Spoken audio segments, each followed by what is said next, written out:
So what a session we had yesterday as that House of Reps public hearing continues in that sector. But yes, indeed, we'll focus on some of those challenges as much as time allows us to, but we do know ultimately how do we get them to work. So, Mark, let's start from there. Well, thank you, Chamberlain. I definitely will be getting first-hand account of what transpired yesterday as Professor Usman Yusuf, who is Executive Secretary and CEO of NHIS, joins us here in Abuja. You're welcome to Sunrise Daily, Prof. No, thank you very much for having me here today.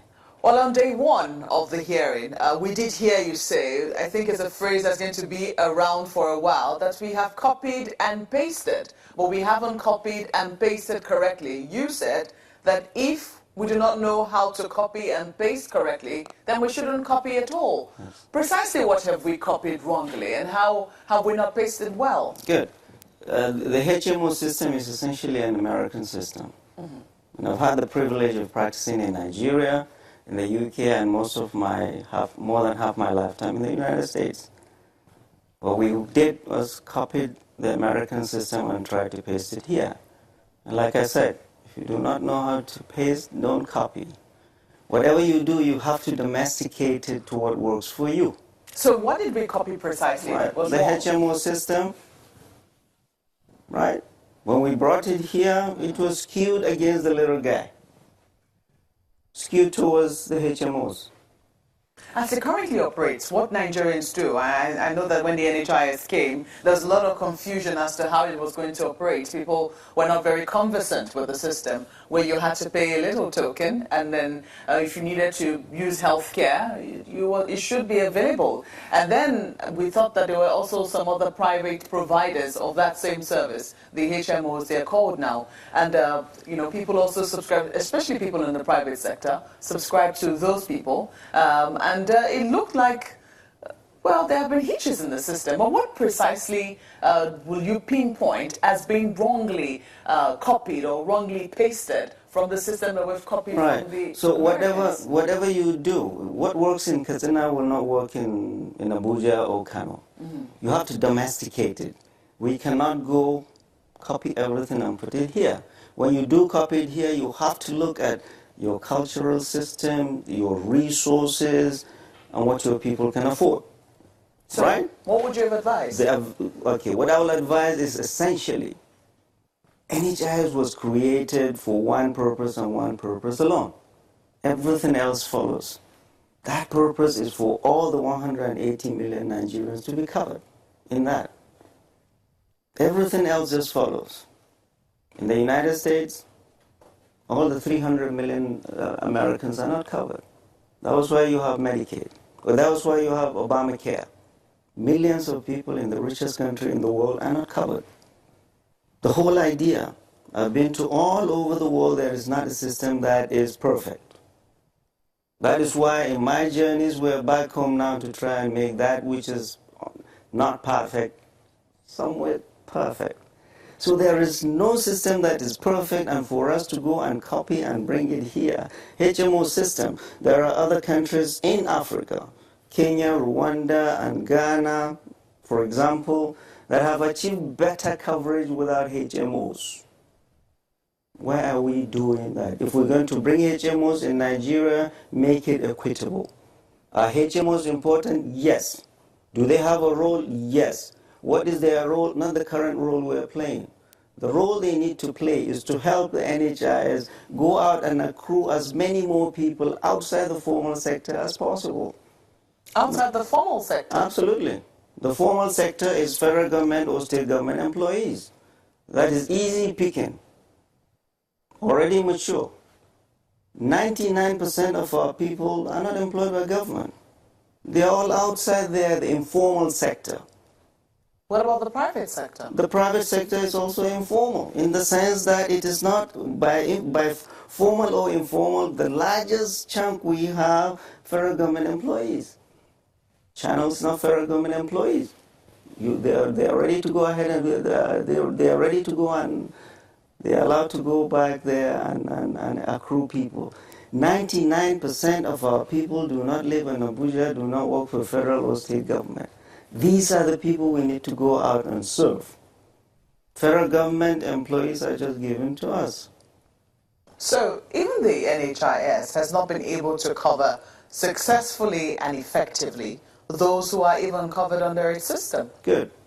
So when I came, I'm the first chief executive to look at the system and say, who are the main stakeholders? The NHIS as the regulator, the HMOs as the middlemen, healthcare providers, the providers, and the enrollees, and of course our elected representatives who oversee us. We have all not done well for our people. That's the honest truth. And I start the blame by us, NHIS. We are the regulators. If we've done our job as we should have done over the last 12 years, we won't be where we are. And if you don't look at yourself and see where you're wrong, you can never correct it, you can never regulate well, you can never point a finger at anybody. So what was the challenge with NHIS? Or what is the challenge? Right. The first thing with NHIS, and I will tell you everybody's scorecard, the NHIS, we have not been the regulators we need to be. And this probably is not only NHIS. You see many regulators in this country that have not been the regulators they need to be. But I will speak for the NHIS. We are supposed to regulate health insurance in this country. We didn't do as good a job as we did. If we did, we will be covering a lot more people than we have covered today. Right? We have not played our supervisory role on HMOs. We have not played our supervisory roles on hospitals. And we have not served the enrollee well.